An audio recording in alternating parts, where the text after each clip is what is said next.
Bonjour Vogue. Est-ce que je vous ai manqué? En tout cas vous, oui, énormément. Vous êtes toujours les bienvenus dans cet appartement pour qu'on commence nos épisodes de vlog. Après avoir vécu une saison 1 incroyable, on a pu découvrir les basiques de la mode, on a décrypté les plus grandes maisons, des grands créateurs nous ont invités chez eux pour nous expliquer leur art. On a même voyagé en Italie ensemble et on a vécu mon tout premier Met Gala. Et c'est avec tous ces bons souvenirs que je suis ravie de vous annoncer que la saison 2 de Vlog est ouverte. Nous avons lu tous vos commentaires, on regarde vos messages et on voit ce qui vous plaît. Et c'est pourquoi, aujourd'hui, on va essayer de comprendre et de décrypter le futur de la mode. Comment la technologie et la mode vivent ensemble et s'influencent. Prends un petit manteau parce qu'il fait froid, on est en janvier et on y va. Allez. Je voulais quelque chose de poétique, qui était magique. Oh, waouh! Bonjour Google. C'est la robe de Bella Hadid que nous avons sous nos yeux. Ça me touche. D'après Tagwalk, la tendance tech a augmenté de 13% rien que cette saison des défilés. On pense évidemment à la robe Copernic, vous savez cette jolie robe spray-on portée par Bella Hadid. On pense également aux vêtements pixelisés sur le défilé Loewe ou encore à Ralph Lauren qui vient de lancer une collection de vêtements sur le jeu vidéo Fortnite. Et en parlant de jeux vidéo, on se dirige tout de suite chez Scan Engine pour aller créer un avatar.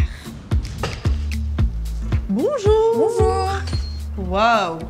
Un lieu qui a l'air quand même très crédible, si je peux me permettre. On peut y aller? Bienvenue, allons-y. Ouais! Allez! Oh waouh! Donc voilà le studio et voilà notre structure. 170 appareils photo. C'est ça. Et ils vont prendre une photo tous en même temps? C'est ça, ils sont tous synchronisés à 360. Là, ce qu'on va essayer de faire, c'est de faire une vraie photo de mode uniquement avec ce scan. Donc, on va me créer un avatar pour un shooting assez particulier. Parfait. Donnez-moi un peignoir Et on y va? Et on y va. et scannez-moi. Ah, c'est parti alors. Allez. Hey. Je suis en juste au corps pour vous. C'est parfait, on a toute ta silhouette parce que c'est très moulant et Oui. du coup on a besoin de récupérer vraiment les formes exactes de ton corps. Oui. En revanche, Le seul problème, c'est que c'est tout noir. Et du coup, ça n'a pas assez de points de détail pour que le scan fonctionne correctement. Ok. Donc, ce qu'on propose, c'est qu'on va te mettre du talc Oh, un peu partout et ça va créer justement des motifs sur le vêtement qui vont permettre au scan de fonctionner. d'accord. allez, on Ah y oui. va. Ah, on y va. Ah, il va franco. falloir talquer. Hein. Ouais. Bah, c'est finalement un peu comme la robe Copernic. Et Tout à du fait. coup, là, vous me créez un peu un motif afin que l'algorithme puisse mieux me capter. C'est ça. Exactement. Non, mais c'est très technique, mais après, pour simplifier, c'est vrai que ça vous est peut-être déjà arrivé de vous prendre en photo en étant habillé tout en noir et qu'il y ait juste une sorte de tête flottante parce que le noir ne ressortait pas assez en définition sur la caméra. Ok. Je pense qu'on est prêt. On va me scanner. C'est ça. Donc, tu rentres par D'accord. cette porte. Je me sens très vulnérable face à cette caméra. Est-ce que tu peux juste regarder là? Ouais, parfait. J'ai l'impression que vous m'avez tiré dessus. La lumière, c'est ciao. Le scan technique est terminé. Maintenant, on va aller m'habiller afin de scanner les vêtements que je vais porter. Une très belle robe Balmain, voilà, je vous le dis. Tu pourras faire un peu des poses artistiques. Tu laisses libre cours à ton imagination, à ce que tu as envie de faire. Et on shootera à chaque pose. Shootez-moi. Toutes les caméras, en fait, ont capté purée. un angle différent. Et c'est ça qui va permettre de reconstruire ton avatar en ayant une photo de toi sous tous les angles. Donc là, c'est juste pour te montrer un peu quelques résultats de scan. Donc là, par exemple, c'est une personne qu'on a scannée avec des vêtements. Tu peux changer la lumière sur lui. C'est ça, on peut changer la lumière, on peut, Mais lui, on peut le faire se déplacer, etc. Et s'il était animé, on pourrait le faire interagir avec les différents éléments. Et après, un des points qu'on a fait pour la mode, c'est-à-dire Ouais. qu'eux, ils utilisent maintenant de plus en plus des logiciels de conception 3D.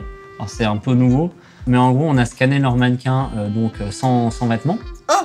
Et du coup, une fois qu'on a ça, on peut venir Ouais. créer le vêtement. Par exemple, on peut ensuite ajuster la manche.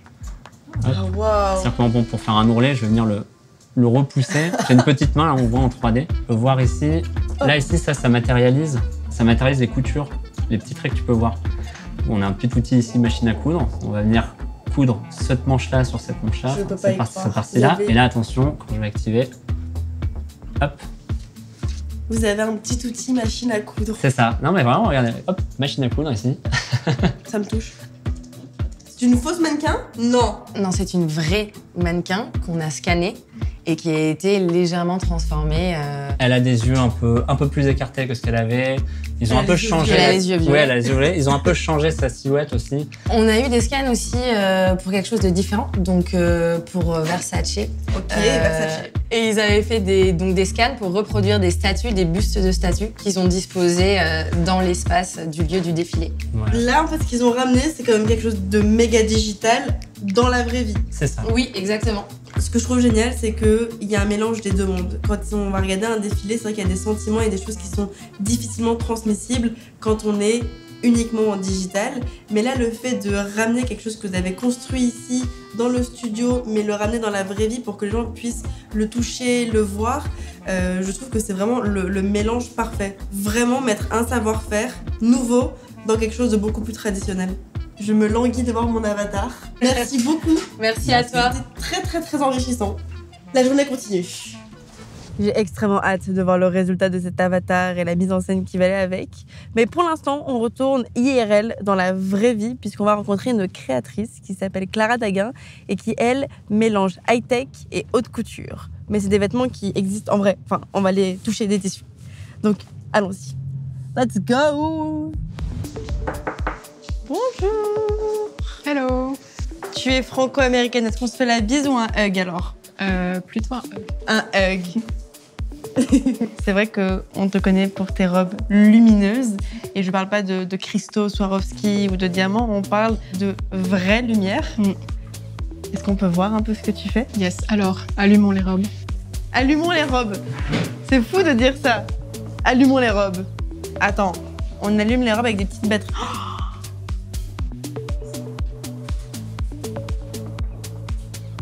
Je sais pas s'ils arrivent à bien voir à la caméra ce que nous on est en train de voir. Est-ce qu'on pourrait éteindre les lumières? Oh, merci. Donc là, la robe est complètement éteinte. Et avec ce gant qui marche grosso modo comme une télécommande, si je m'approche avec mon énergie, le gant la capte et s'illumine selon mon énergie du coup? En gros, ouais. Mais t'as vu, t'es même pas obligé de le toucher, juste d'approcher. Ça détecte déjà. Mais j'arrive pas à comprendre comment ça marche. Bah, du coup, là, on a des broderies de fils qui m'ont été fournis par Google ATAP. Donc, c'est le fil jacquard, qui est un fil conducteur. Et donc, c'est la conductivité du fil qui va faire... D'accord. Donc, ce fil qu'on est en train de toucher n'est pas du tout un fil de tissu simple comme on le connaît. C'est toute une technologie qui est dans ce fil. Voilà. Incroyable. Et tu as une nouvelle collection toutes les saisons? Non, pour l'instant, j'ai fait un peu à ma sauce. À ton rythme? À mon rythme. Bah, tu vois, c'est bien puisqu'on parle justement du futur de la mode dans cet épisode. Et au-delà des aspects technologiques, je pense qu'il y a une partie du futur de la mode qui va vraiment prendre son temps et arrêter de produire autant de collections constamment. On a pas mal de créateurs qui en parlent. Toi, comment est-ce que tu as commencé à rentrer dans ça? Bah, mon père est ingénieur. C'est lui qui écrit tout le code pour toutes mes pièces. D'accord. À part cette collaboration avec Google, ATAP. J'ai fait du web, j'aimais bien le côté interactif. Après, j'ai eu un cours quand j'ai fait les arts déco où on a pu intégrer des capteurs et des microprocesseurs dans des objets. Ok. Et donc là, je me suis dit, ça peut être cool d'intégrer ça dans du textile. Et après, j'ai été obsédée, donc je n'ai pas arrêté depuis. Moi, il y a une robe, j'avoue, qui me fait de l'œil depuis le début. C'est celle-ci. La robe Je la R. trouve incroyable. La robe R, elle est sublime. Tu veux la mettre? Je peux? Où est-ce que je place mes mains? Ah bah oui. C'est une robe qui est faite pour poser. Donc là, ça va être la même chose. En approchant ma main, je vais faire fluctuer la lumière. Ça se voit? Faut éteindre la lumière. On peut éteindre la lumière, s'il vous plaît? Waouh! Ah non, mais c'est sublime. En fait, j'ai l'impression vraiment que c'est le moment où Cendrillon rencontre sa marraine, la bonne fée, et qu'elle lui fait la poussière d'étoiles comme ça, et qu'elle devient une princesse. Voilà, tu es aujourd'hui une princesse. Tu vois, je prends des exemples à chaque fois de fées, de princesses et de films, mais c'est en fait... Je sais que pour vous, c'est très rationnel, il y a les codes derrière tout ça, mais pour quelqu'un qui s'y connaît pas vraiment, j'ai juste l'impression que c'est de la magie. Bah, c'est bien, c'est les faire chercher. Mais d'un côté plus rationnel, tu réalises la robe avec des couturiers et des ingénieurs. Ouais, tout se fait en parallèle. C'est-à-dire qu'il faut comprendre le circuit et en même temps l'intégrer dans la broderie. Donc en fait, les deux se font vraiment en même temps. Et normalement, je travaille avec mon père. Et pour cette collaboration avec Google à table, donc j'ai travaillé avec Jonathan, qui est ingénieur de Google. Bah, écoute, ça tombe très bien parce que j'ai encore plein de questions et on file au bureau Google pour leur collaboration également avec Cocher. Et je vais voir comment eux travaillent de leur côté. Merci de m'avoir accueilli. Merci de passer. Tu leur passeras le bonjour de ma part. Je leur dirai. Je retourne dans des vêtements qui brillent pas. Bonjour Google, c'est Léna. C'est drôle. Ok Google, ouvre la porte. Oh, ça marche. Waouh.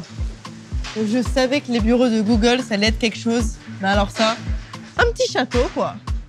Bonjour. Bonjour. Salut Léna, bienvenue. Allez, viens avec moi, je t'emmène. Bonjour. Merci de nous accueillir du temps, merci. Je viens avec mes amis de chez Vogue et nous avons tout plein de questions car on souhaite comprendre comment vous deux vous êtes rencontrés. La partie technologique chez Google et la partie mode avec toi. Mon intention, c'était de créer un vêtement qui allie la technologie, la couture, mais sans vraiment en fait sombrer dans une démonstration technologique. Je voulais quelque chose de poétique, qui était magique, où la technologie ça apparaisse de façon subtile. Et j'ai une question pour Google. Pourquoi vous faites de la mode ? Vous êtes déjà assez grand, Google. En fait, on fait pas de la mode, on donne des cartes blanches créatives à tout type de créatifs. Et voilà, ça c'est une pièce absolument unique qui est la pièce de Cocher. Nous, on a juste humblement contribué à donner accès à de la technologie et des gens pour coder derrière toute cette technologie. On a la sublime Delena qui est avec nous et qui porte une pièce qui s'allume. C'est tout simplement sublime. Donc ça, c'est issu de votre collaboration Google Cocher. Là, on a du fil lumineux, du LED. Est-ce que c'est similaire à ce qu'on a pu voir chez Clara tout à l'heure ? Oui, c'est du LED également ici. La vraie différence ici, c'est surtout l'intégration des écrans. Ouais, exactement. Alors, j'aimerais comprendre comment on intègre un écran dans un vêtement. Secret maison. Secret maison. C'est la recette Google. Du coup, on a des pièces pour toi aussi, si jamais tu veux en essayer. Ah bon ? Bah oui, il y a 4 pièces dans la collection. Essayons-les alors. Ouais. Avec plaisir. Je me suis changée. Ah, trop beau. On m'a dit que la tenue n'était pas complète. Rajoute-moi ta poésie. Il y a de la poésie et de la magie, en fait. Waouh. Regardez. Là, ça brille vachement. C'est une technologie différente ? C'est du laser, ouais. Donc c'est pour ça qu'il y a une petite persistance rétinienne. Tu vois que c'est pas la même chose que quand tu regardes du LED. Et il y a un autre truc que je vois avec des petits LED verts allumés. Oui. Donc ça, c'est des radars Soli. C'est la même chose que des gros radars que tu vois sur des porte-avions, sauf que c'est complètement miniaturisé. Ça mesure à la moitié d'un centimètre. Et donc, tu vas voir, si tu t'approches, ça capte l'environnement et la vitesse des choses qui se déplacent devant. Tu vois, regarde. Ce radar va me capter ? Exactement. Et donc c'était le dispositif qui était dans le défilé. Et il y avait toute cette idée d'événements qui réagissent, qui créent aussi quelque chose, une expérience, et qui interagissent avec l'environnement et avec le public. Ça, c'est ce que vous allez faire en regardant cette vidéo. Un petit pouce en l'air.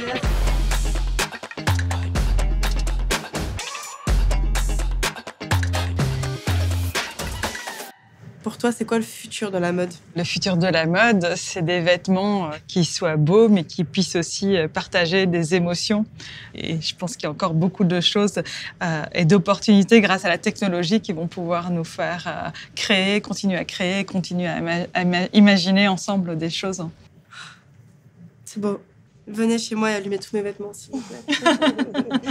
On ne peut pas s'arrêter sur ça. Merci beaucoup. Regarde ce qu'on te met pour partir. Oh, c'est pas moi qui parle, c'est l'écran qui vous dit ce que je pense.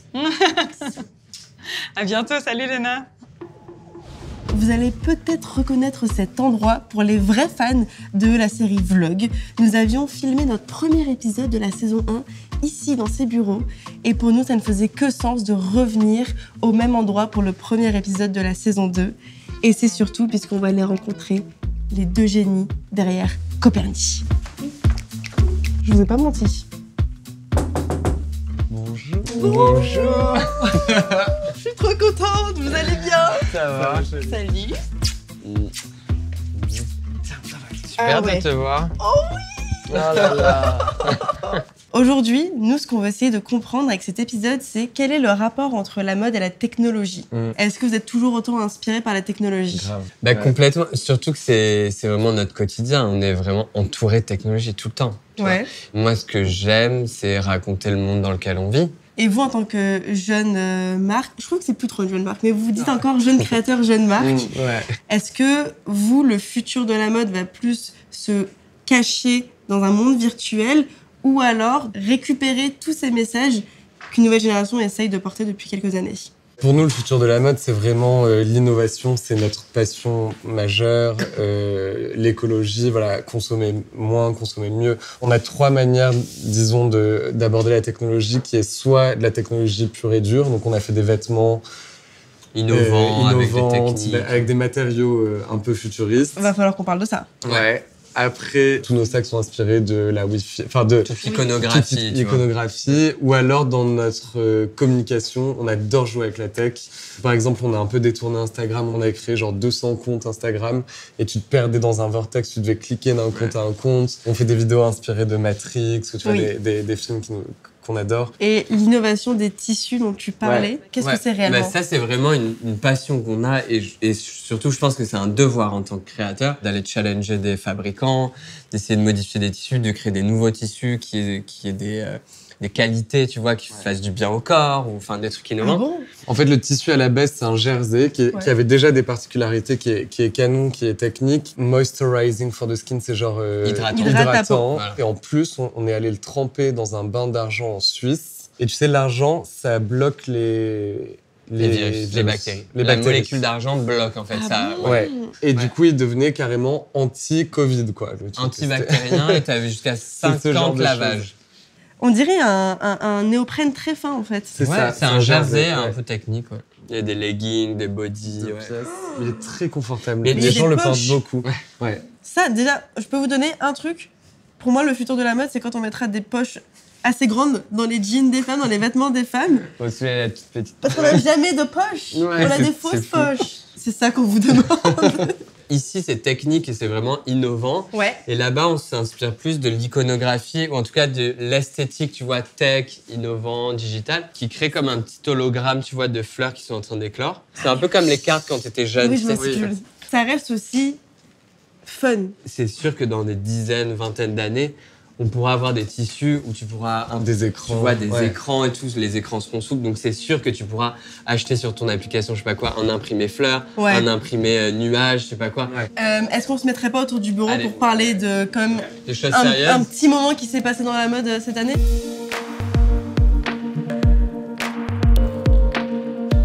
Évidemment. En face de nous se trouve une pièce qui est le résultat justement de ce dont on est en train de parler, un mélange magique entre la technologie, la science et la mode. C'était un moment hors du temps.